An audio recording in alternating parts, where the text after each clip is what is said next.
Previously on Paranormal Horizons. This isn't a directional audio. It's coming from every direction. Not 100 feet from where one of them's located, we found track. It's wedged between 6 trees. We are getting tons of erratic readings. Close to the exit of the woods. Negative. Yeah, we're getting orbs down here. 17.3, 13.6. We're all over the place right here.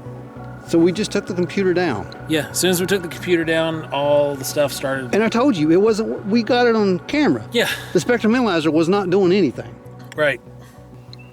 He asked for it, remember? Off the ground. Yeah. Yeah. Making sure. Yeah. No, it ain't. What? It's gone. Holy crap, it is. 3 shots, right? Yeah, aim it up. Whoa! What just happened?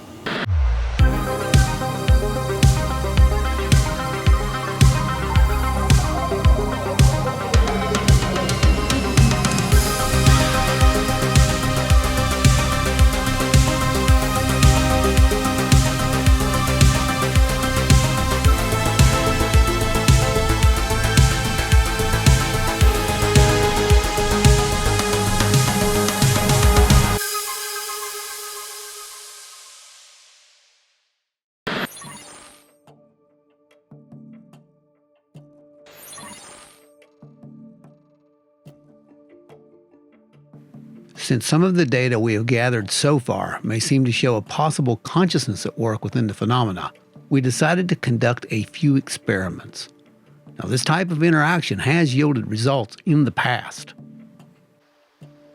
He's trying to send a signal again. 32, 33, 34. Can you tell us exactly what time that happened? Right now. Adam sent a signal approximately 3 seconds before you contacted us. Right there it is. Every time we talk about this, It comes back. whatever's out here, whatever that's going on out here, these things are aware They're aware of of what it. we're talking about. Though it may sound strange, this is not a new concept. In fact, it was proposed long ago and by many, many different researchers. In fact, the government took this possibility sort of seriously. In the 70s, retired U.S. Army Colonel John B. Alexander was in charge of research into non-lethal alternatives, which focused on psychic development for military applications.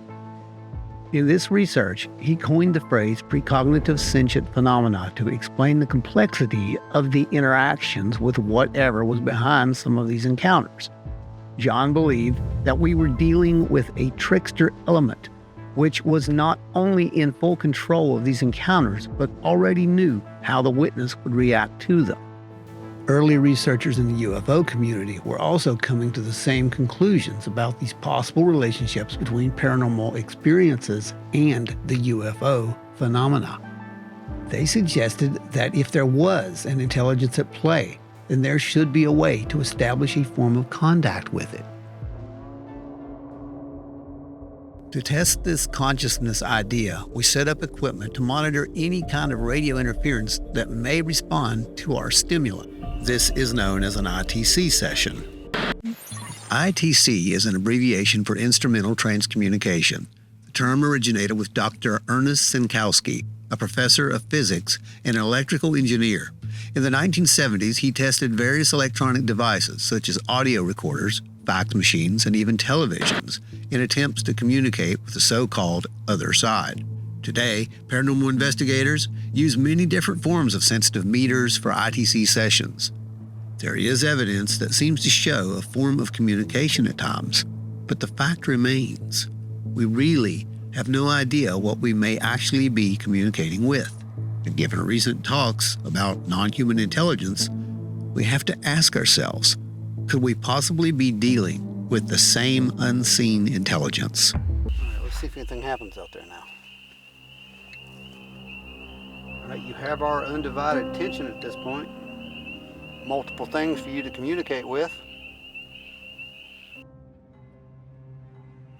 Hey, Beth, come here. Yes. Tell us about how and where you caught the orbs. I was on my porch and I was looking up towards the old house and seeing. We've had results in the past that seem to indicate that whatever this was aware of when it was being addressed. So we decided to let Beth tell a few stories to see if we could elicit a response. And it was really, really bright. And I kept getting closer to it, and finally it just like twizzled out and went its way and vanished. How did that make you feel? Joe's question here may be very relevant to this particular experiment.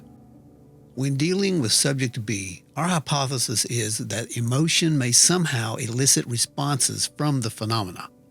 We have no idea how this works, only that it seems to have been observed in several cases. Try to think about how you felt, like literally make yourself feel that. It's not deviating very much at all. The spectrum is not deviating hardly at all. It is the same frequencies over and over again. There's nothing anomalous that's taking place. That in itself is an anomaly right here. Because this should not just be sitting here, but it is.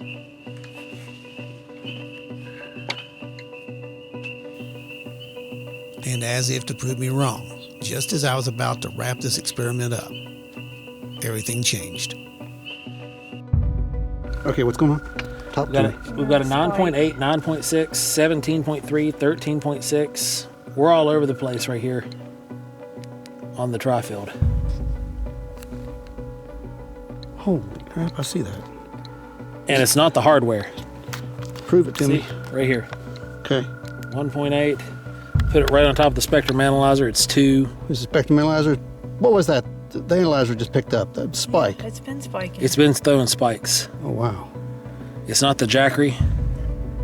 So we just took the computer down. Yeah, as soon as we took the computer down, all the stuff started. And I told you, it wasn't, we got it on camera. Yeah. The spectrum analyzer was not doing anything. Right. But what was Ron saying? He But said now shows we're a at sign. 0.5. He asked for it, remember? 0.13, 0. I did ask for it. We were definitely getting something. Are you seeing that? Yeah, I'm seeing that. I'm getting recorded. 1.6. We just hit a 1.6. What? Yeah, we just got a 1.6. It was fleeting. So we're starting to get the signal. So we're starting to get the signal, and we've also got it right here. We can see it right here. Yeah. We could definitely see the signal pulsing. But then something really strange took place. And everything just a moment ago was wild as could be. The night was alive. Amphibians and birds, all the like, were doing their thing. And now, nothing. Got a lone peeper out here now. Yeah, but it got just started. dead quiet. Frogs are starting to come back one species by species. That's really bizarre. Okay, start a new recording. Okay, point it out that way. What was that? He's happy, yeah. What was that? A bird that shouldn't be making noise at this time of night. Yeah, exactly. That was a warbler. Quiet. Something spooked it. Everything's quiet again. Warblers live in brushy trees. They don't, or like in the scrub brush. They don't live and roost in the upper canopies. They stay in the scrub brush. So something was moving through the scrub brush, but something just spooked that warbler. I mean, you're talking, when I say scrub brush, I'm saying like, 3 to 4 feet off the ground. Yeah. Yeah. Yeah. No, it ain't. What? What? It's gone. Holy crap, it is. All right, Joe. Okay. It's light time. Thinking back about our history, especially in West Virginia. Let's dial it back. Let's dial it back. Getting the way back machine. Yeah. Let's go back to this whole non-human intelligence thing because, that's kind of what we're testing for right now. Right, This is definitely subject B. Yeah, this is subject B. Straight down the pipe. Straight up. So, John Keel. Yeah. and the flashlight method. John Keel had an uncommon mind. Some people may not realize, but John Keel actually did a set of experiments with a flashlight. He began on March 31st of 1967. He went out to Gallipolis Ferry, West Virginia, and he went up on a hill, and there was some boys there that were, drinking and having a campfire, and he asked them politely to put that out because he wanted to watch for flying saucers, that sort of thing. And while his buddy was talking to them and getting that put out, he walked off into the dark, and he noticed a purplish blob off in the sky. And he had a flashlight. He said it was a 6-battery high beam flashlight, and he shone it up at the purplish blob, and it went up and out of sight. So the next night, on April 1st, yes, April Fools comes to mind, but on April 1st, he came down there with Mary Hire, and he needed a witness. And this night, they saw a red light, and she was able to confirm that when he shone the light at it, it reacted. It moved away. He thought, but there's got to be something more to it here. So the next night they came out, and he had a plan to communicate with it. So he gets out the next night, and there's lots of multicolored lights out there this night. He's not only got the purple blobs and flashing reds, there's just lights of all different colors out there. Every time he moves his beam around, they just kind of move away in reaction. And at some point he decides, I'm going to send them a message. So in Morse code, he flashes descend. And to his surprise, one of the red ones starts falling like a leaf and starts descending. And Mary High was there to see it again. And they were really excited about that. They were overjoyed about that. And he thought, there's so, if I can get them to communicate back, maybe we can start something here. But, April 2nd went into 1:35 a.m. on April the 3rd. And suddenly he sees a big orb. And he says it was like, he says it burned itself into his memory. But it came at him, it was huge, it was big, it came at him fast, and he ran for his car as fast as he could and locked the doors. He says, I haven't been afraid of anything. That scared me. But it didn't scare him enough, apparently, because as it turns out, he has notebooks that we see now, and he actually sent several letters to them. These are some of the messages that John Keel tried himself to send. He sent just the letter K, Keel, peace, please, move, which is a pretty good thing to try and see if I can independently get it to move instead of shining my flashlight. That's a pretty good experiment. Descend, let us meet, we seek contact. Those were some of the messages that John Keel actually ended up trying to send. He also received messages, but you'll notice that some of the letters are wrong. Like in beware, we're actually missing a B. There's an X there instead. And it says beware of danger, but there's actually an I there instead of an N. So there is some disconnection. If it's an actual communication, there is some disconnection, but that's a very good degree of accuracy for anything trying to flash back. Let's give it a shot. I brought a monster light, okay? Oh man, So- here I was thinking you're just gonna have one of your regular high-powered No. flashlights. No. You got a monster this time. God, a better one than that.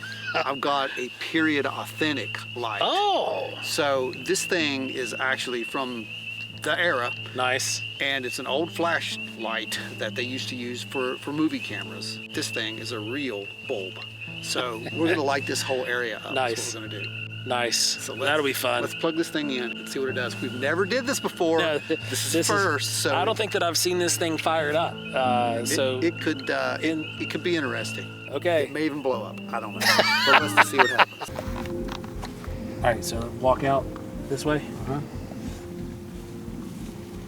All right. All right, that's all the length we got. That's Let's are you ready? Oh yeah. This is old school ufology. Yep. Modern day. We'll see how it works. Don't aim it at me. Don't worry. Turn it on. 3 shots, right? Yeah, aim it up. Blast it.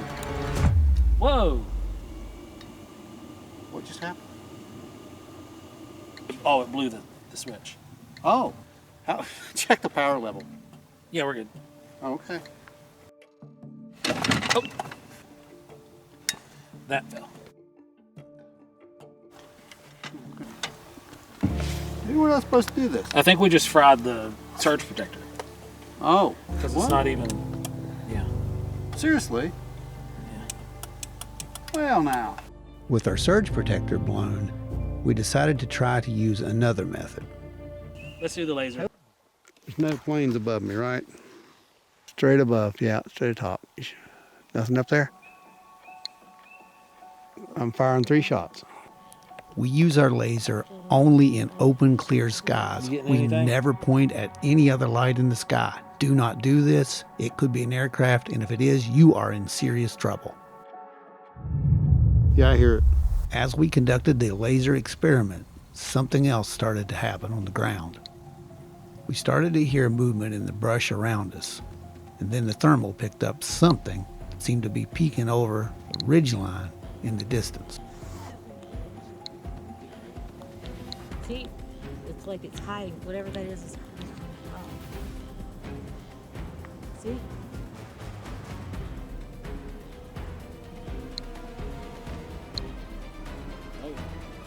What is it?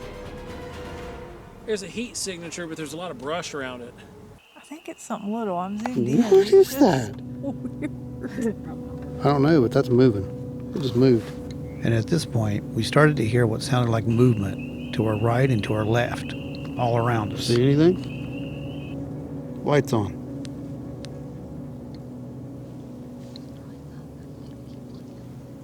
Something was around us. The fact that everything went silent definitely indicated that we were not alone out there.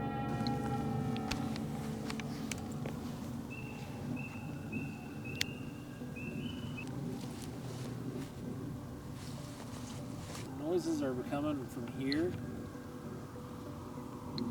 and that area. As Joe was trying to pinpoint where the sounds were coming from, I got noticed that back at the table, things were going crazy with some of the equipment. So I ran back over there and tried to document it. But as soon as I got there, everything just seemed to stop. Signal stopped as soon as I came over here and noticed it. It was going off the chart. Once again, it was like something was messing with us. Nothing. All right, it's time. All right, we're going to go back out there under the weird tree anomaly, and we're going to take the spectrum analyzer with us, and we're going to see if we can pinpoint that signal and see what's out there. Yep. Get the comms, make sure the comms work for everybody, and yeah, we'll be in constant communication. You guys stay back here and keep it, watch the sky and watch the area.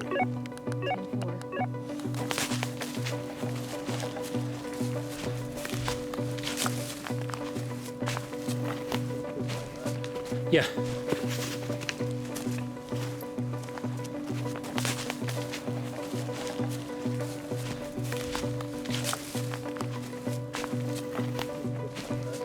Yeah.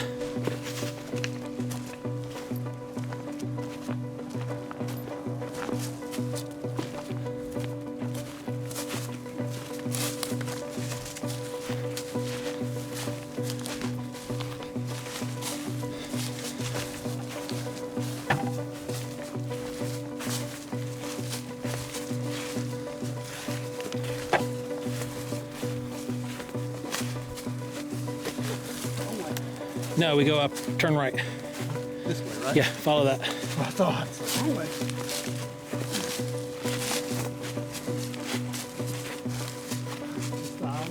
Yeah, we're on the island.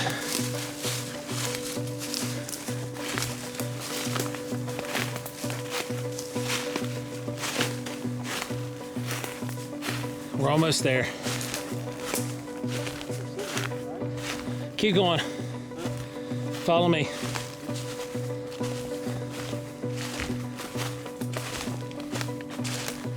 Here we are.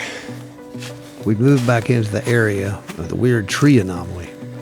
I wanted to try to isolate that strange RF signal that we picked up earlier. Let's go up here.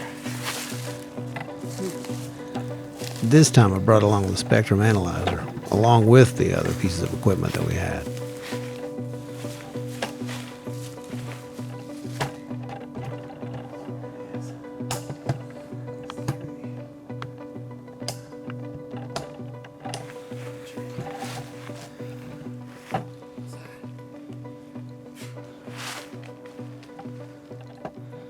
See if it can isolate the signal.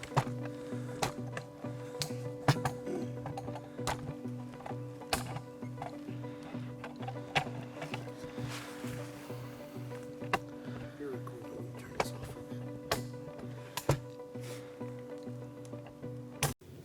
Okay, so we're here.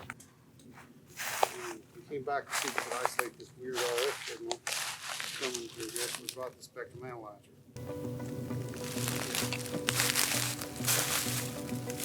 Now,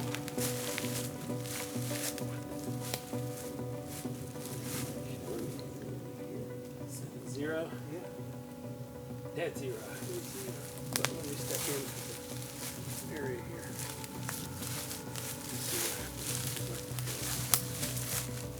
There we go. And just like before, the signal was only around that strange tree structure. Oh, it's all I'll read the numbers from there. Right, good point. So it's from 800 up. That's where it's at.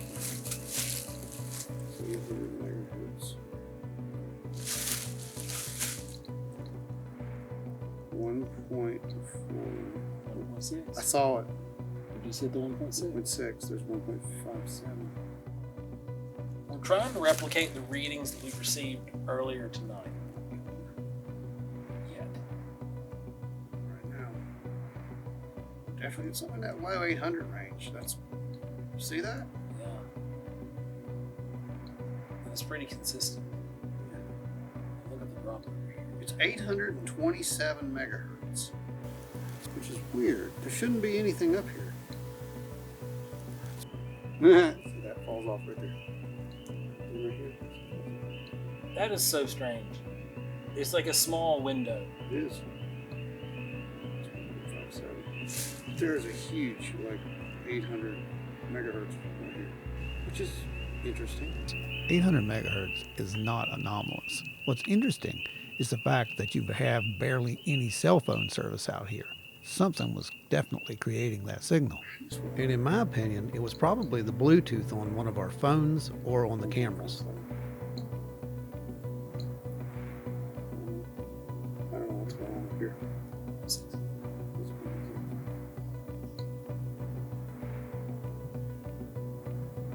Yeah, 59. That, on the other hand, that was a little bit anomalous. Going on up here. This is just weird. Hey guys, we have gotten the signal here. We're getting the signal here in bursts. They're coming through real thin and sudden. Have you guys been having any strange activity down there yet? Yeah, everything's quiet, but we hear like stuff everywhere. Copy that.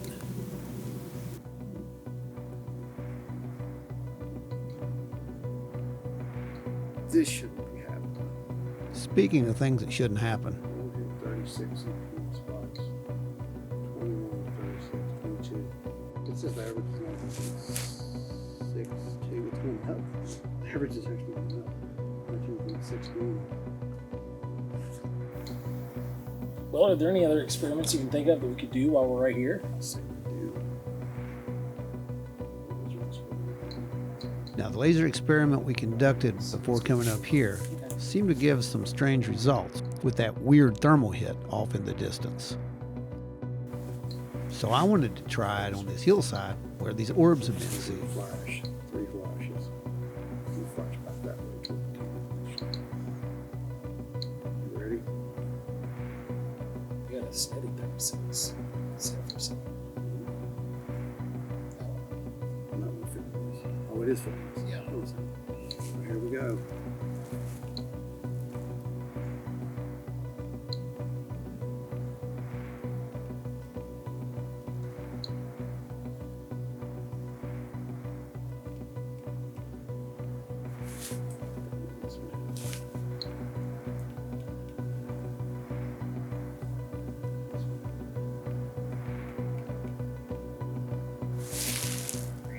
back this way. Negative. We're underneath the structure. Conducting laser experiment. You know, we see laser. That's us. You did. That's Ron shooting green laser. Kind of turn this up. We dropped. It dropped. Majorly. Yep. Way down. What? Oh, that's its own mind. Oh, look at this. We had a drop out in the signal. See that? 6. We just hit a 1.6. Well, we had look. There's no data here. Yeah. Well, that's weird. Maybe the SA rebooted itself or refreshed the signal. Okay. Maybe. That would be for several seconds. Several seconds of no data on all frequency bands. Okay. We keep bouncing up into 1.6. There's 1.6 right there. Yeah. We'll do this again.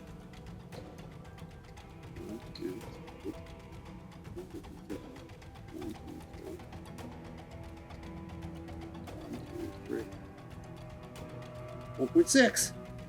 Yeah. Did you see it? Yep. 1.64. Same direction.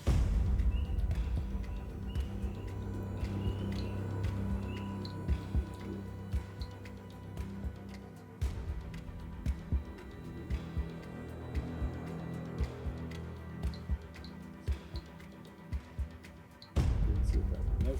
Oh, there it was. There it was. 1.64. It just popped up. 1.64. Yeah.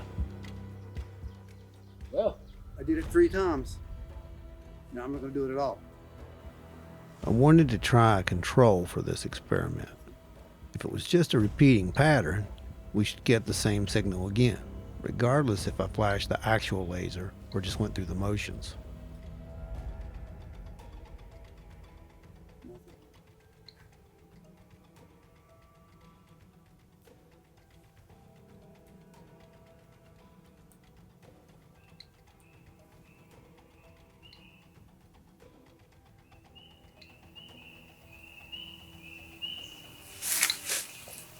so does the laser test work the same way horizontal as it does vertical? That's a good question. That's what I'm trying to figure out. Does it matter if you point it to the sky? Well, these bursts you've been shooting have been at the hillside. I know. Because that's where they saw the orbs. Yeah. That's what I was trying to do. Let's try the sky.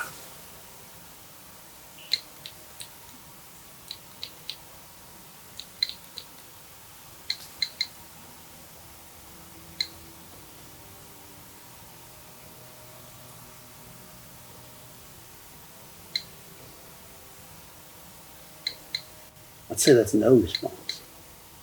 It's 1.4s, 1.5s normal, 1.52s. Firing it at the hillside.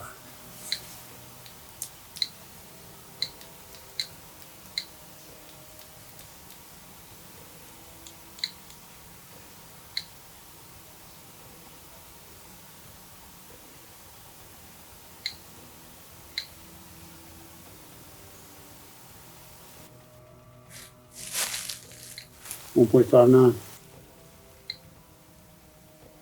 1.602. Okay. That's enough for me. So the 1.6 frequency range Wow. is supposed to be like Restricted. it is restricted for sure. It's blacked out. You're not allowed to broadcast on it. Now 1.62 as you're talking about this. it's reserved for communication, interstellar to Earth communication. Right. Satellite. So satellite communication back and forth.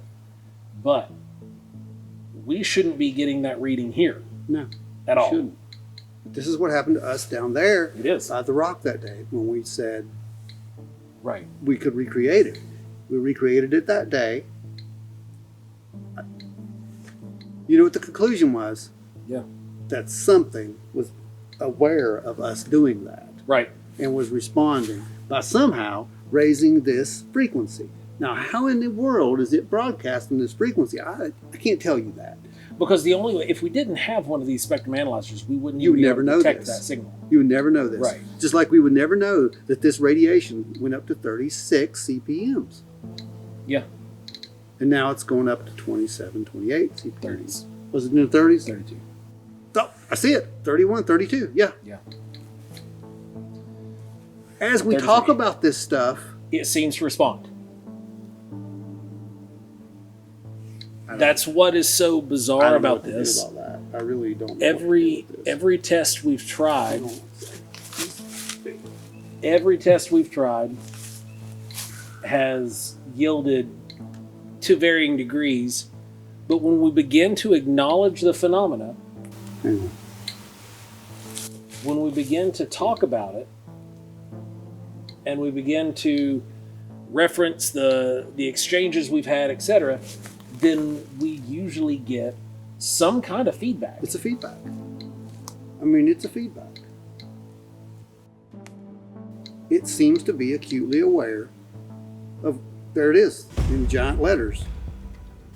It's climbing, now it's going down, 26. But it was at 30 something there for a second. It's so bizarre. It is really bizarre. There is nothing logical about flashing a laser at a hillside Yeah, right. that should make a frequency appear. There's nothing logical about that. And if anyone can explain it, I'm come All on. ears. I'm all ears on this one. I'm Because we're telling you- not near any L-band radio No. signal. We're not near like any kind of L-band radar. No, We're nowhere near a river no, that would even be sufficient enough to carry a barge. no. There's no barge sweeping, radar There's- sweeps, nothing. There's like no radar sweeps anywhere in this like region. that. Like, what is going on around here? This does not make any sense to me at all. But like I said, I'm all ears. If anyone's got any ideas on what's going on, I'm not telling you what this is, or it was 1.61, and I got it. I'm not telling you what this is, only that this is. Yeah. Something's happening.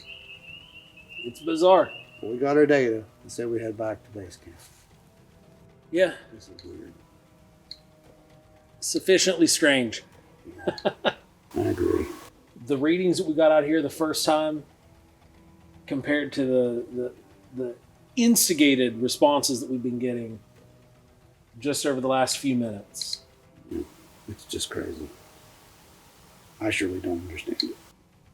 But it looks like our battery's going to die over there. Yeah. Low battery. The battery won't. All right. Okay. Back to base camp. Back to base camp. Well, with our batteries dying, it was time to head back to base camp and debrief on everything we had experienced up there. But there was more surprises in store. Should I point this behind us? Right? Maybe not a bad idea, actually. I'm going to do that. This is probably a bad idea. Hey, hold up. No, never mind. Thought I saw feather. What? Eyes right there. I see him. It's wee something. Huh? It's little. Is it though? Unfortunately, the full spectrum could not get enough resolution to bring those little eyes out.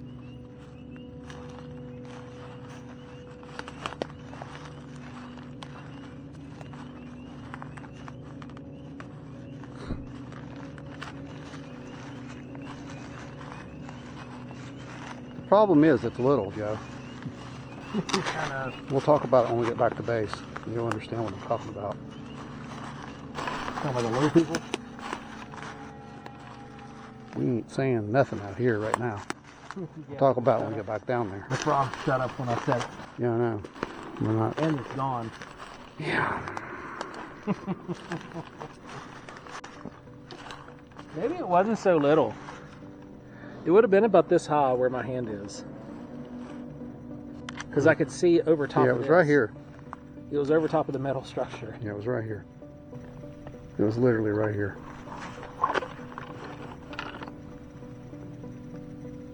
Because I could see the metal. Yeah.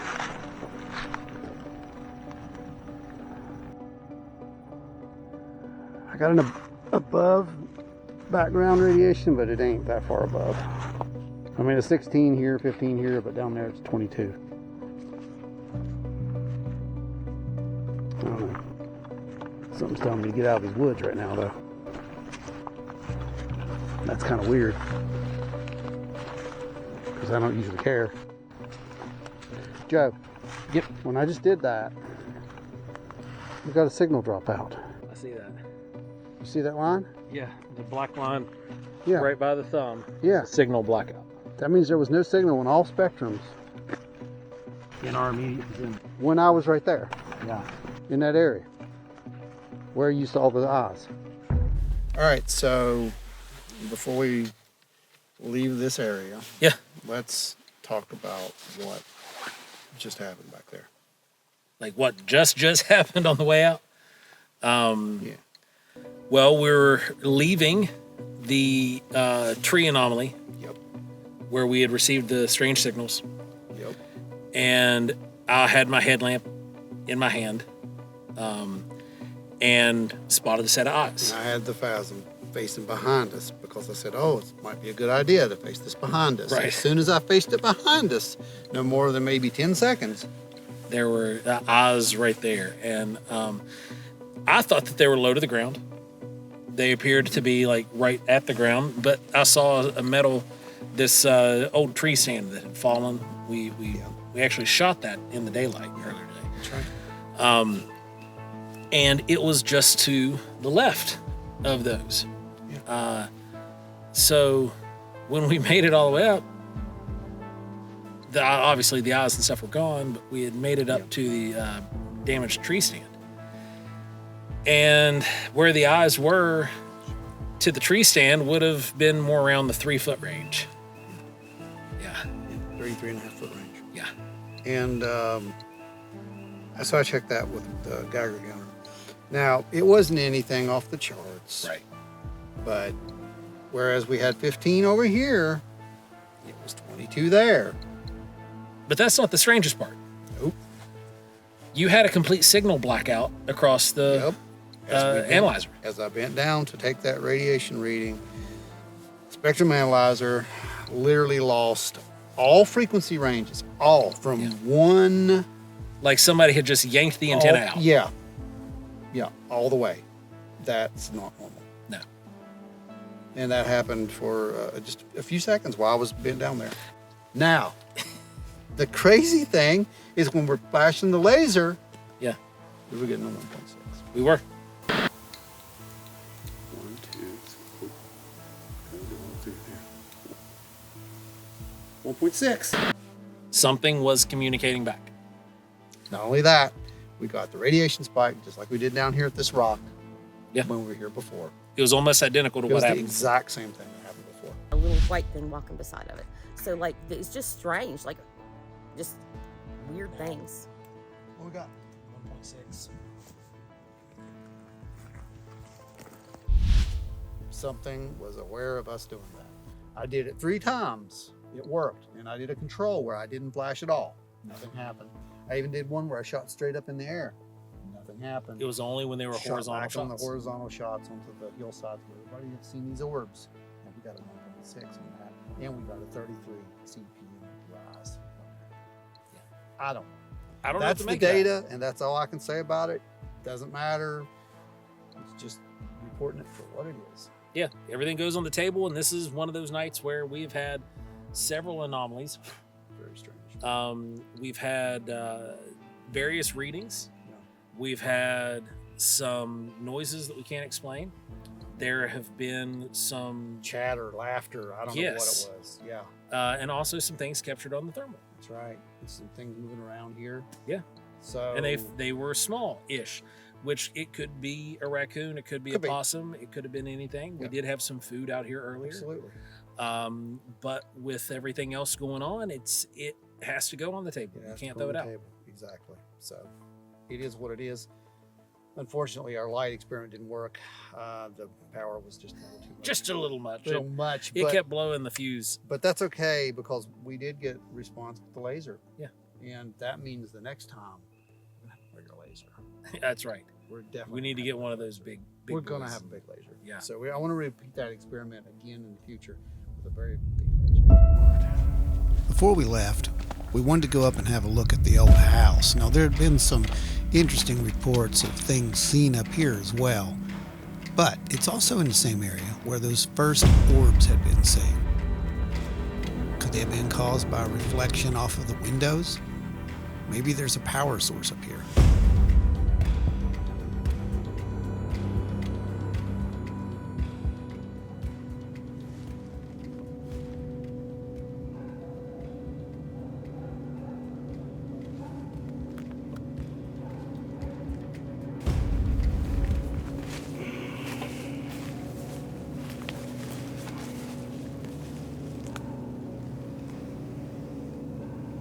Okay, so there's allegedly things have been seen up here, right? Orbs.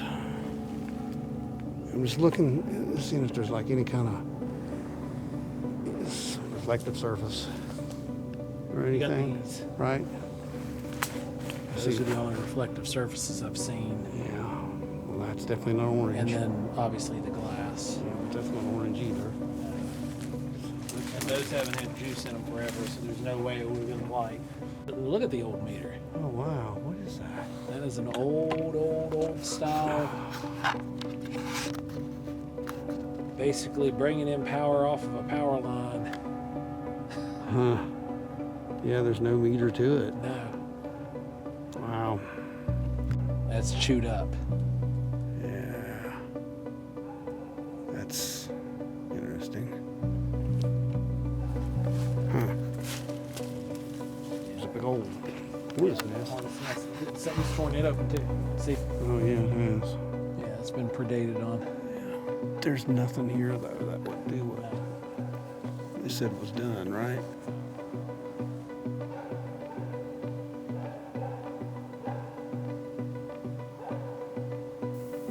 Now there was a few instances where something rather dark had been seen up here on game cam. There's an obvious trail here. Yeah, I mean, it's bear sized. It's not me or you sized. probably is a bear. What's that? It must have been a moth flew in front of the thing. I guess. I don't know. The electricity hasn't been cut here too terribly long. There's an old CFL board right here. I keep thinking I see a light there. It's weird. I actually did see a light here, but I didn't see it until I went back and looked at it in review. Now, could that be a light off in the distance from someone's house? Since I didn't really see it clear enough, and we didn't follow up on an investigation of it at the site, this is what I have to rule this as. It's weird. What is it? The electricity hasn't been cut too long. There's a CFL bulb. There it is.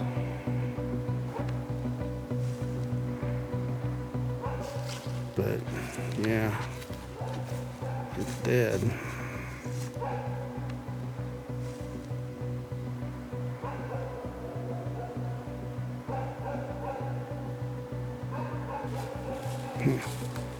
Got a wire going here too. Oh, yeah. See, it's on that. Do see that. Where's that? Oh, that's cut in two, dude. I know. Yeah, that's cut. Oh, it's still tied. It's just the insulation's peeling back. Yeah, there's no Because it's power. just looks like 3/0.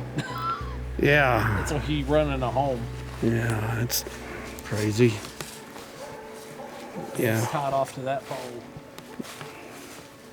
Yeah, it looks like I don't see anything. It could be like a reflective surface No. or anything up here. This is just an old house.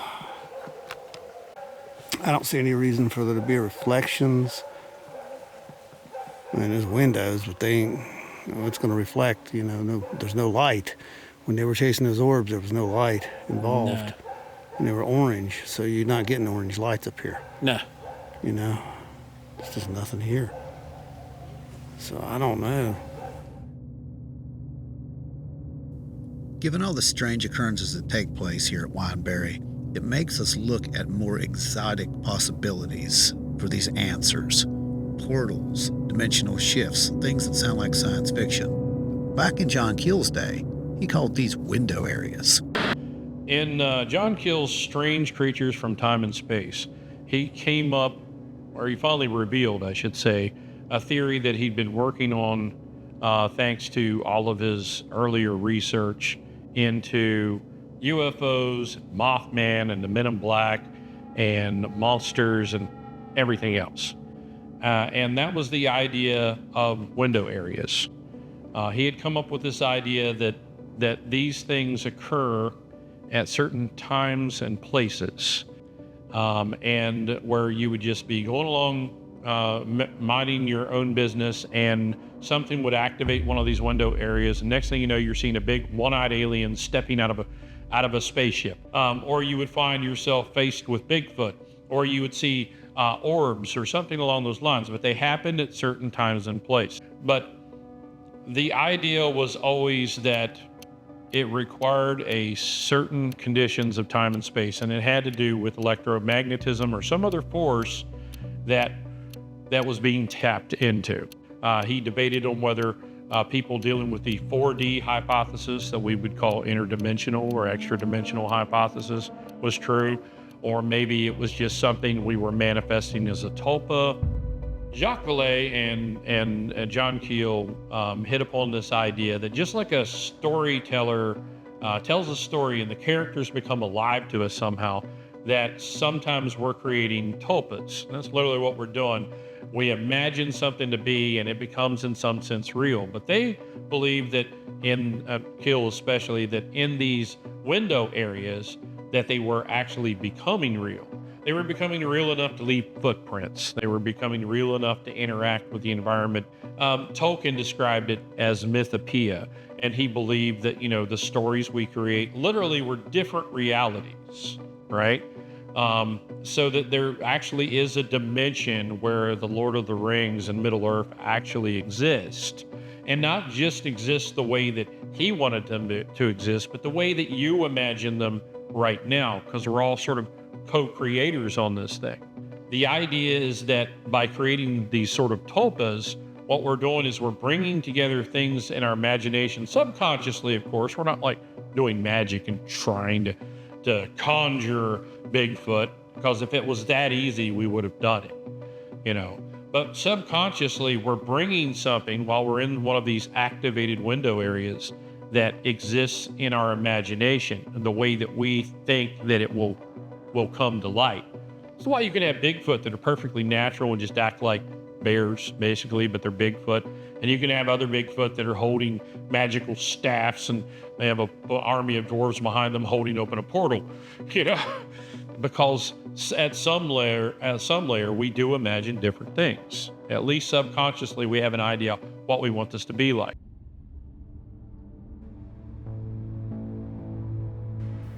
Wineberry seldom disappoints.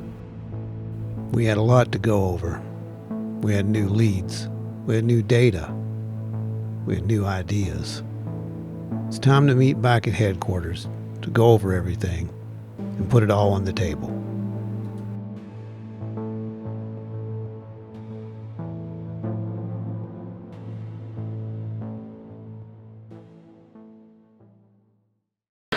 Back to Wineberry.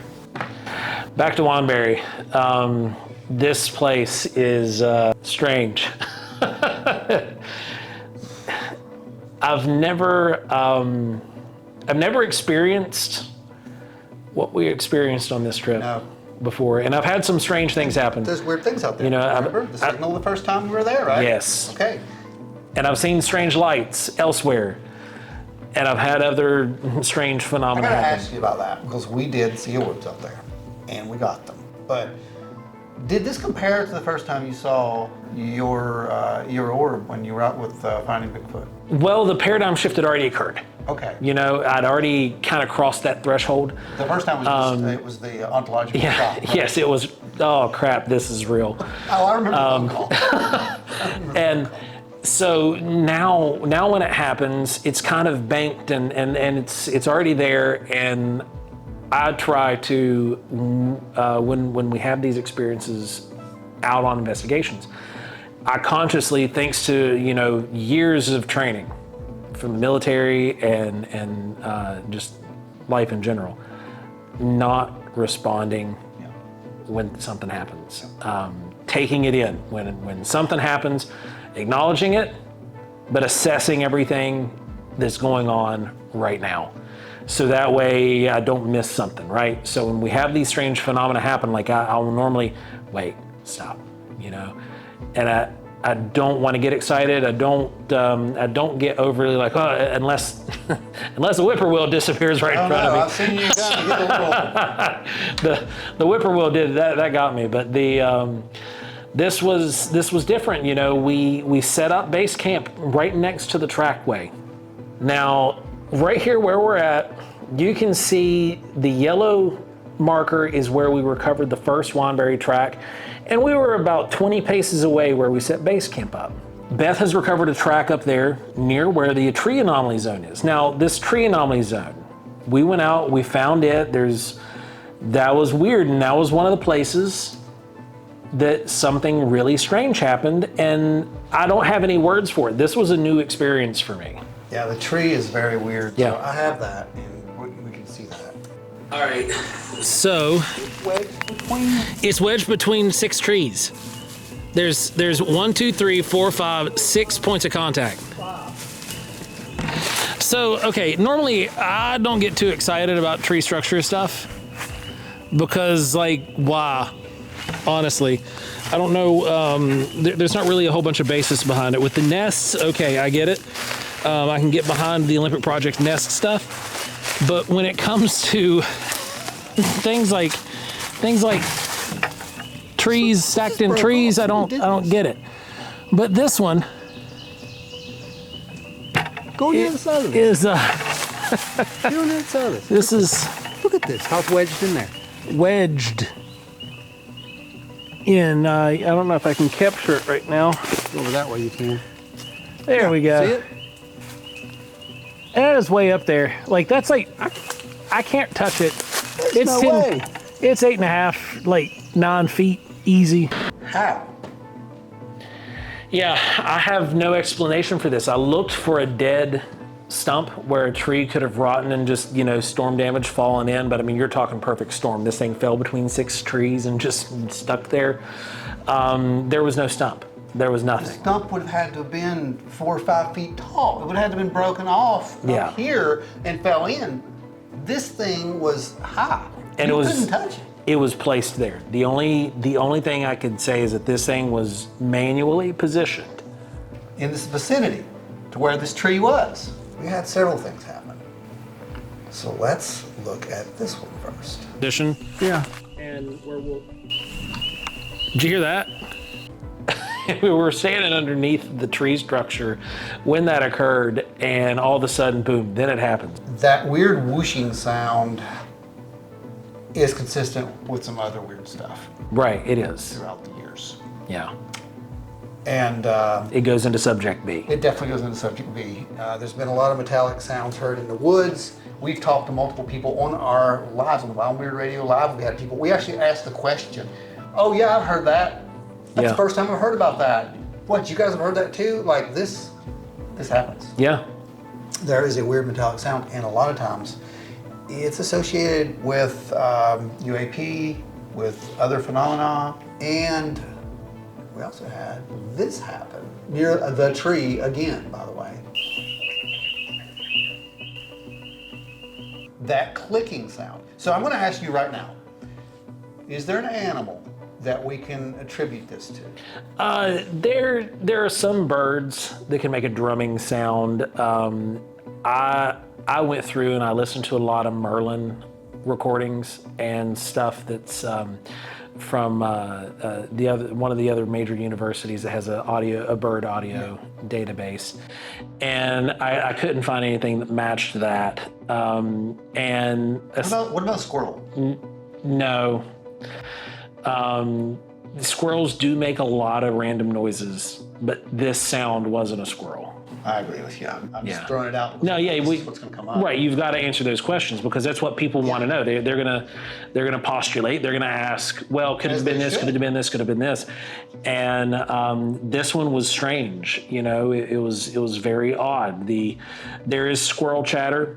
where you can hear that. It's like a teeth grinding and clicking sound, but it's more of a bark than what this was. It is totally like that. I don't know what that was. Yeah. And what was really weird was, I felt at one point, and I even called it out, that we were being surrounded up there. Yeah. And that we were being flanked. And I was very uneasy about that. And I remember telling you, it's like, Joe, it's right here, it's right here. And you're looking at me with the thermal, and you're like, there's nothing there, there's nothing there. I just see you in the tree. Yeah. But I heard something right behind me. I mean, it was there, just as plain as you're sitting right here. Right. That's when I grabbed the camera and I said, okay, subject B, it must be this. Yeah. I don't know. Yeah. I don't know what that was, but there was something up there. Let's talk about this. Tell me that is not the same thing that we saw, except for this is in a much bigger form. Oh yeah, I mean it almost looks identical. You've got the way the branches are bent and woven into themselves and purposefully twisted. And this is coming off of one trunk. These aren't two trees at first, and they were leaned against the second one, but this is one tree here that's been twisted and twisted once again somehow. And that matched the sticks that Beth had found, and I had her cut out of the tree. They were woven together almost identically, and it's so strange. I don't get it. I just don't get that. It's near a graveyard. It is near a graveyard, and a very odd graveyard at that. Oh yeah, it's definitely a very odd graveyard. Now, if you look at this, it's at the bottom, there's a Y shape. And the limb had been pulled all the way around it in a spiral to be tied together at the end like this, so the limb would be able to stay that way, grow like that and stay. But I interrupted the process. This thing was actually woven. It was, and these branches were twisted together while they were green and stayed that way. We had a nice hoop right there in the middle of it, and this was, Beth had to get a ladder to go up and go get it. And, so this wasn't something that, the average person is going to try to recreate. So why? Yeah. Why would it have been done? And then we see that again later in the graveyard with that tree that had grown that way. Exactly.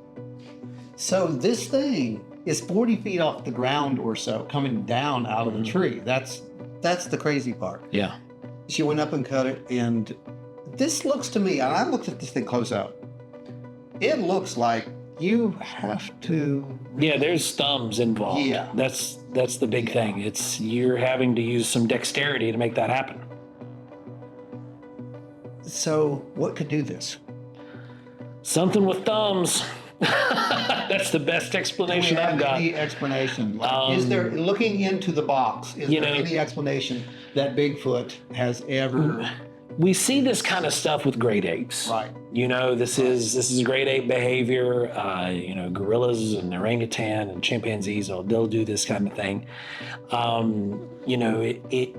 It's not outside of the realm of possibility to say that this is possibly done and orchestrated by what we call Sasquatch. Okay. Well, I mean, I don't know what did that. That's all I have to say about it, because that's, to me, that looks like art. It's interesting. It looks like art. You had actually mentioned that day that you thought it looked kind of like a dream catcher. Yeah, it reminds me of a dream catcher. This is what it kind of looks like to me, and it's like there's symmetry to this thing. Yeah. It's the magic number. It is. Every time we've gotten that exact radiation level. Literally every time since 2020. We had it then. We're still having it now. I wish we should have. Oh, what the heck? What did you see? What did you see? A blink. Where? The hillside again. Yeah. So you saw a blink on the hillside. Brilliant white flash. Again, this is the hillside where multiple people over the years have seen these lights. So, and we also, if you noticed, caught a radiation reading right before you saw that flash. We did. And now it's 0. Did you see that? Look, I'm moving over here. Watch me. Keep that on. I am.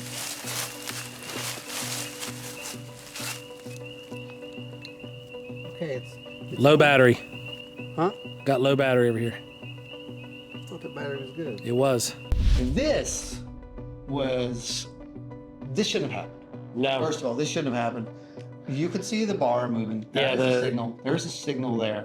There's actually better images and Some sort of energy source, if nothing there's else. something there. I just don't know what that And it is. was sending the signal all over the place. But it continued down to base camp. It absolutely did.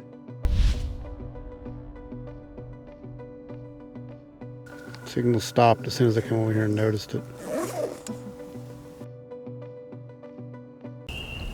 111. 111. 111? 111. So we're getting some kind of energy right here. It's important to say that when we went up, baselines were taken. Yeah. We've taken baselines here for years. Baselines have been taken. Yet, for whatever reason, standing under this thing, Yeah. this particular evening, we started getting these weird RF radio signals. I don't know why. I can't explain that. That's microwave radiation. And here's the little thing about microwave radiation. It is straight line radiation. It cannot bend, it cannot curve, it does not do that. It does not bend over the curvature of the earth. This is a Line of straight sight. line of sight radiation. Where is it coming from? The only logical explanation is vertical. It has to be coming down. Okay, so the weird part is later on, and you'll see this, I walk outside of the tree. Yeah. And I take readings. And it's lower. It is zero. It's actually zero. The farther I get away from that tree, the levels drop. Yeah. I have no explanation for that. I know enough about electronics to know that that shouldn't happen. Oh, 100%. We shouldn't have gotten that out in the woods, but without a doubt, what this unequivocally showed is that you and I will walk directly into a fey trap. It absolutely did show that. We will absolutely head first into the trap. With no regard. Through a portal, apparently. I don't know. Are we even in the right universe at this point? Right? Because it really was such a strange anomaly because we shouldn't have got those readings at all. We're in the middle of the forest. It's actually a wilderness area. Yes. And so there's nothing really crazy there. No, absolutely. At least not, there shouldn't be. No, there shouldn't. But there shouldn't be anything crazy, but man, we detect it quite a bit. There was enough there, that's for sure. So during this interview that we were doing with Beth there, right? Yes, that was so strange because now we've been in Wineberry multiple times over the years, and we've never experienced Anything this quite like before. this. This isn't a directional audio. Yeah, It doesn't matter which direction you turn. That's why when we've been recording, Yeah. you've seen me kind of walking and spinning yeah, in circles. yeah. I'm trying to Figure out where it's isolate coming where it's from. come from. Everywhere. It's coming from every direction. Yeah, so what we were getting was this omnipresent hum. It sounded like we were literally sitting on top of a beehive. There were hardly any insects around. With all the wildflowers there were hardly any insects. That made no sense. It made zero sense. So we looked all over the place. This hum was extremely loud. And we decided to set a base camp there. That's where we said we're going to set a base camp. Now, originally, we weren't going to do that. Originally, we had a plan. We were going to go somewhere else and set a base camp. Yep. I don't know. I mean, It does seem like we were directed to set up base I'm camp just where we saying, set it up. If I think, if we think in terms of non-human intelligence, NHI, we're dealing with something that's very intelligent. Could it be doing that? Could there be a consciousness at play here that's actually pointing in that direction? Based off of the database that exists throughout the 1940s to now, I can't deny that is a real possibility. And the only thing that this could have been was some kind of subsonic frequency. Because when you're dealing with sound parameters, because this was omnipresent, this was coming from every direction. You couldn't pinpoint what direction it was coming from. And that's the same kind of thing you do when you're using a subwoofer in a movie theater or home theater system. You can hide those things in walls and you'll never know where they're at. You can't tell where those frequencies are coming from because they don't have a direction. They're everywhere. They're everywhere. And this is what we were experiencing, and it was very loud. It was annoyingly loud. It was annoyingly loud. And you know, there has been research, like you said, you know, John B. Alexander, for example, there's a great name when it comes to this phenomena. He studied this stuff. He basically said that we're dealing with precognitive sentient phenomena, which means that it knows how we're going to react. It is in full control. That is what his findings were. And we've heard this over the years with multiple people. You know, Keel, Valet. You know, we have to think about it in those terms. And the trickster comes up. Yeah. More importantly, how it was perceived comes up. All the sounds that we heard out there, they were minuscule. The girls radioed us back at one point and said they heard little footsteps all around. We heard that chatter. I mean, I don't know. That didn't sound like anything very big. No. And then it was low to the ground. And later on, before the end of the night, we were walking back out of the woods, and you saw two eyes right in front of us. Yeah. And your exact words were, I don't know, it's little. It was small. And we got up and we figured out it wasn't that small. Yeah. It was about 3 feet tall. Yeah. Roughly. The significance of this is because before the cameras were rolling, we go into an area, we pay respect. Yeah. You know, this is important. Doesn't get shown on camera. We pay respect to the ancestors in the area. And I believe at one point we were actually smudging the area, and Beth had said something about little people. Yeah. And me and you were both like, no, don't say that.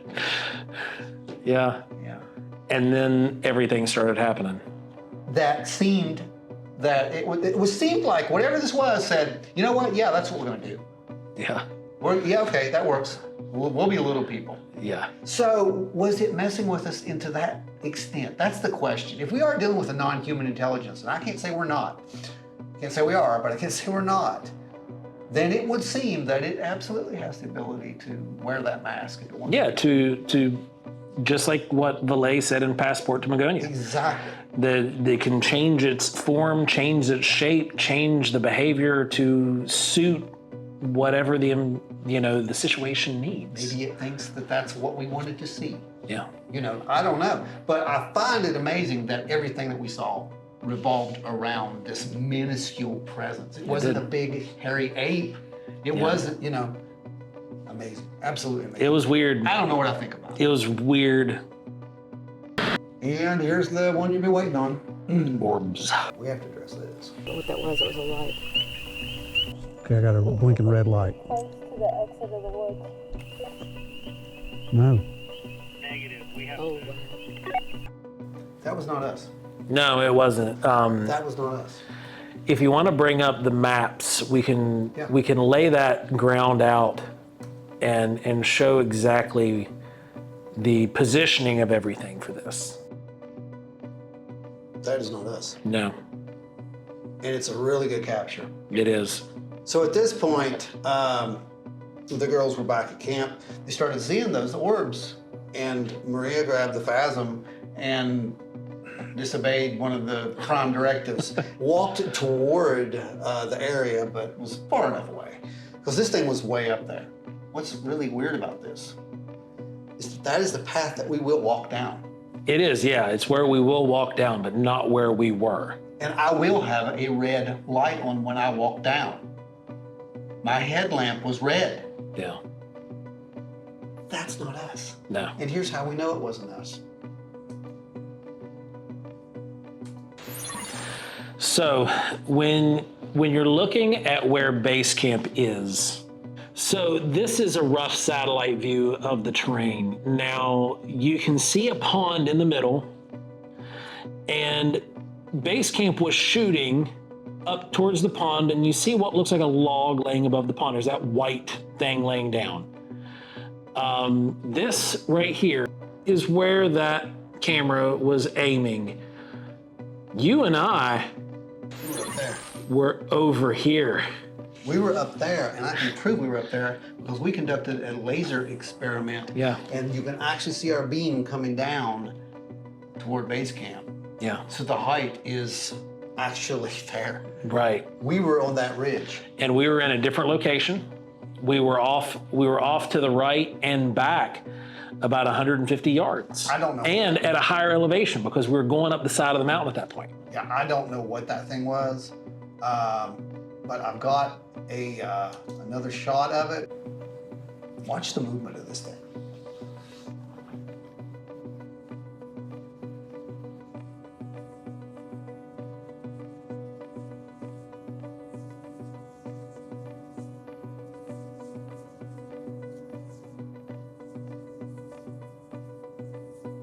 And what is probably the most impressive about this specific shot is that object is creating enough infrared light I'll see if I can show that. to light the branch underneath Yeah, there it. we go. We'll see it right here. It's creating a lens flare, and it's lighting up the branch of the tree that it's hovering above. Yet they didn't see it visually. Yeah, this was invisible to the naked eye. We've seen But it there was before. such an intense amount of infrared Yeah.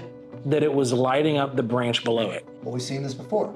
We saw this with one of our first orb.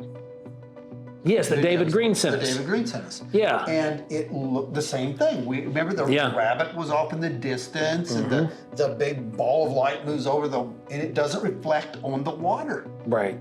in the dish. This thing is reflecting infrared light on a branch. Yeah. And I don't know. But here's another reason why we know it's not us. That thing is up there. Yeah, and it's off to the left of the pond. It's to the opposite direction of the pond because that brush that you see poke up the weeds there in the middle, that's at the edge of the pond. So how tall would you have to be? Taking a guess, and doing this because I know the lay of the land there, you're looking at least 10 to 12 feet off the ground. So it's higher than 8. That branch should have been about 8 feet. This is about the 8-foot mark? Yep. Here? Okay. So we're thinking this is about 10 foot Yeah, off the about ground. 10 to 12 feet, somewhere in between 10 and 12 feet. So what we know is we were out in the woods and there was a ball of invisible light, Yeah, 10 foot off the ground, bright enough to cast an actual glow on Yeah. a branch beneath it, but it was invisible to the naked eye. but invisible to make it out. And we were far off to the right and at a higher elevation. We're way over this way and up at this point. Yeah. That was absolutely amazing. I wish we had more of that. Like I said, she thought that was us and quit filming. Yeah, it's one of the best orb captures I think that I've ever seen. Yeah, I don't know what that is. Wineberry continues to challenge us as a team. Beth went from someone who was afraid to go into the woods to a field investigator who has gathered more data now from the area than we could even show here. It has made us look further into the phenomena for clues to what may be going on, and it has become a milestone in our quest to understand things that still generate fear and apprehension at times. We continue to get more strange reports from this place almost weekly, and know that at some point in the future, Wineberry will call us back again.